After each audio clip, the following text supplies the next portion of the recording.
Salut tout le monde, je vous souhaite la bienvenue et j'espère vous trouver en pleine forme pour la carte du jour. Si ça n'est pas encore fait, profitez de vous abonner, d'activer la petite clochette pour être notifié à chaque nouvelle vidéo. Avant d'aller plus loin, une petite précision. Cette vidéo est chapitrée, donc si vous avez déjà pris connaissance des explications d'utilisation, vous pouvez passer directement à la carte du jour. Avant de continuer avec l'oracle des 53 clés de sagesse, sachez que chacune de ces cartes est liée à une série numérique et ça va demander de votre part un petit travail personnel.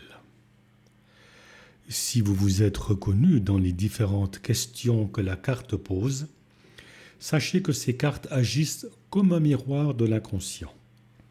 Vous trouverez souvent une résonance dans les images ou dans les messages que ces cartes véhiculent, donc je vous invite, au-delà du message que la carte vous envoie, à vous imprégner vraiment de l'image car elle peut vous apporter des éléments de réponse ou de réflexion à la ou aux questions que vous vous posez.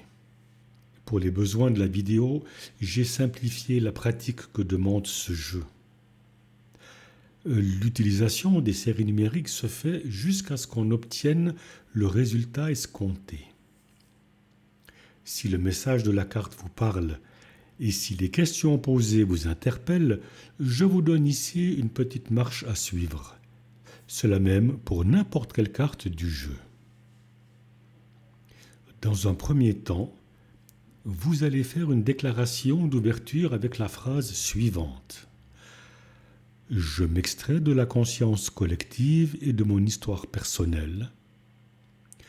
J'entre dans la lumière de mon âme.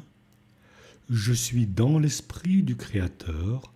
Je vois et j'agis comme le Créateur voit et agit. Ma transformation contribue au développement harmonieux de tous et de tout ce qui est et au salut global. Je vous donne maintenant une ou deux idées de ce que vous allez pouvoir faire avec tout ça. Vous pouvez par exemple programmer un cristal de roche en y inscrivant la série numérique avant de le porter sur vous.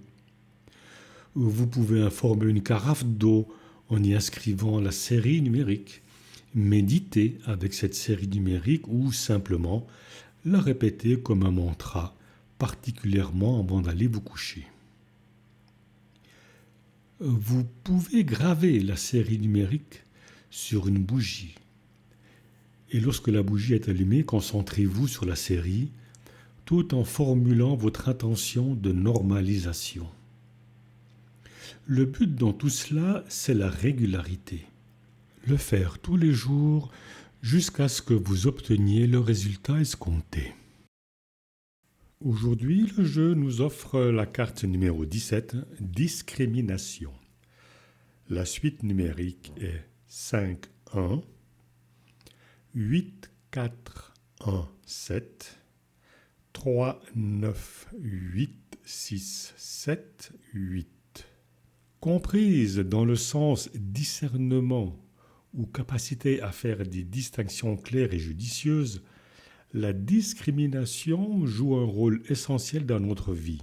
Elle permet entre autres la prise de décisions judicieuses, le développement de la pensée critique, l'évolution personnelle et spirituelle, la gestion des priorités, la protection contre la manipulation, le développement de relations saines et la création de l'innovation.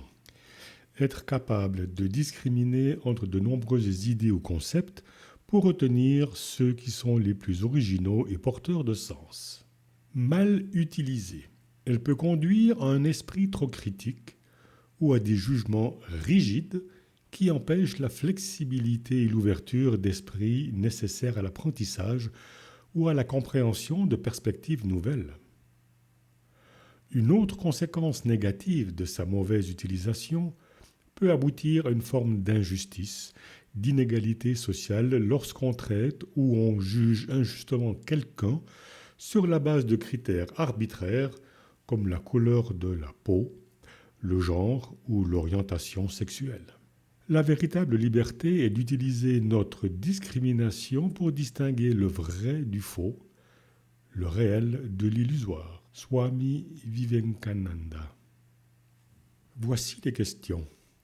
Est-ce que je vois le monde en noir et blanc ou suis-je capable de reconnaître les nuances dans les situations complexes? Ai-je tendance à juger les gens trop rapidement ou est-ce que je prends le temps de mieux comprendre leur point de vue avant de porter un jugement? Suis-je capable de discerner les comportements et les attitudes qui sont bénéfiques pour moi dans mes relations et de prendre du recul par rapport à ceux qui sont toxiques? Voyons maintenant ce que dit la sagesse ancienne au sujet de la discrimination telle que nous la comprenons instinctivement.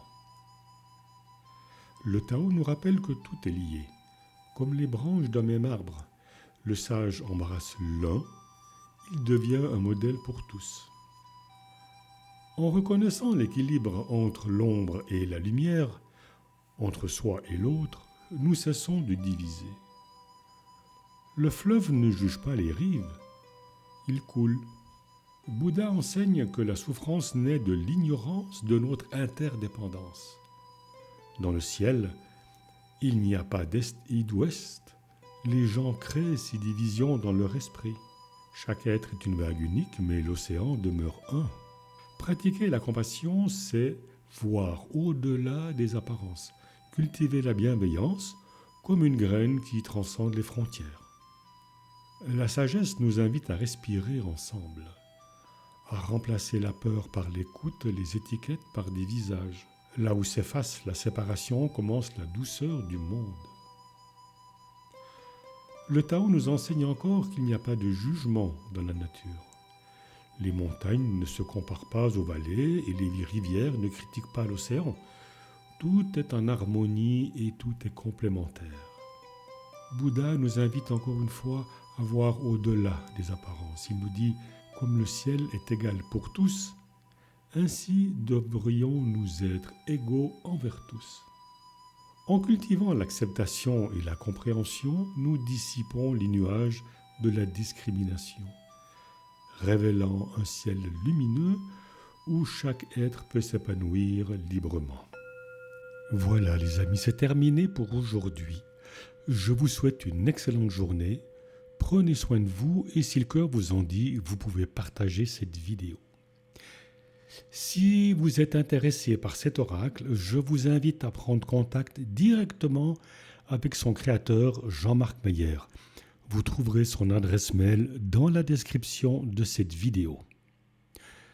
Pour ma part, je vous remercie d'être resté jusqu'à la fin et je vous donne rendez-vous demain pour une nouvelle carte des 53 clés de sagesse.